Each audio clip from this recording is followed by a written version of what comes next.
पद्मासनस्थिते देवी परब्रह्म स्वरूपिणी पद्मासनस्थिते देवी परब्रह्म स्वरूपिणी परमेशि जगन्माता महालक्ष्मी नमोस्तुते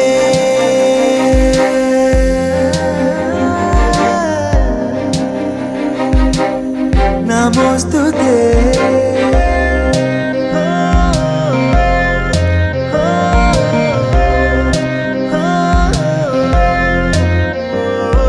श्वेतांबरधरे देवी नानालंकारभूषिते